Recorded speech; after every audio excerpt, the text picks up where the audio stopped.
प्रधानमंत्री नरेंद्र मोदी ने आज मन की बात कार्यक्रम में देशवासियों के साथ अपने विचार किए साझा। कार्यक्रम के 30वें संस्करण में पीएम ने कहा कि राष्ट्रपिता महात्मा गांधी ने क्रांति की ज्वाला जलाकर चंपारण सत्याग्रह के जरिए असहयोग आंदोलन की नींव डाली। कहा, भगत सिंह, सुखदेव, राजगुरु जैसे वीरों ने सशस्त्र क्रांति के लिए युवकों को दी प्रेरणा।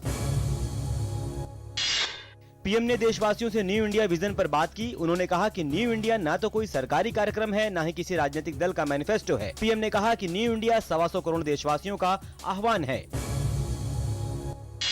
पीएम मोदी ने मन की बात में कहा कि सरकार ने मातृत्व अवकाश की अवधि 12 सप्ताह से बढ़ाकर 26 सप्ताह की और इस फैसले से करीब 18 लाख महिलाओं को फायदा मिलेगा। पीएम ने कहा कि अवसाद हमारी टिकने, साहस और निर्णय लेने की सारी क्षमताओं को कर देता है ध्वस्त। उन्होंने कहा कि डिप्रेशन में जाने से रोकने के लिए मित्र, परिवार और माहौल है मददगार। पीएम ने कहा कि अवसाद से लड़ने में योग भी है काफी मददगार।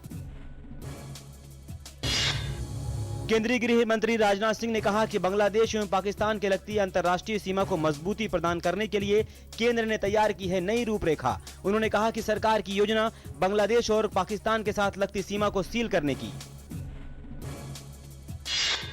केंद्रीय जहाजरानी एवं सड़क परिवहन मंत्री नितिन गडकरी ने महाराष्ट्र के जयगढ़ में JSW इंफ्रास्ट्रक्चर के नए बंदरगाह का किया उद्घाटन। यह देश का सबसे बड़ा निजी बंदरगाह है।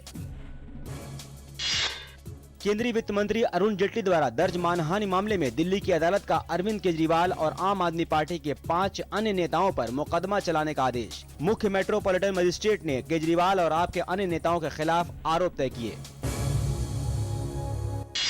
उत्तराखंड के मुख्यमंत्री त्रिवेंद्र सिंह रावत ने 240 करोड़ से ज्यादा के NH-74 घोटाले के मामले में 7 अधिकारियों पर कार्रवाई करते हुए 6 अधिकारियों को निलंबित कर दिया। घोटाले में एक रिटायर्ड अधिकारी का नाम भी शामिल है। मुख्यमंत्री ने बताया कि यह मामला अब CBI को सौंप दिया गया है।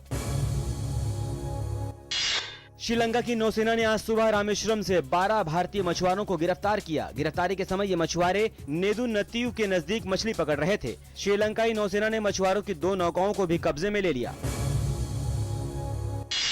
बिजली की बर्बादी को रोकने और पर्यावरण को हो रहे नुकसान को रोकने के लिए कल दुनिया भर में मनाया गया अर्थ आवर। भारत में भी इस खास मुहिम के तहत रात 8:30 से 9:30 तक 1 घंटे के लिए बंद की गई लाइटें।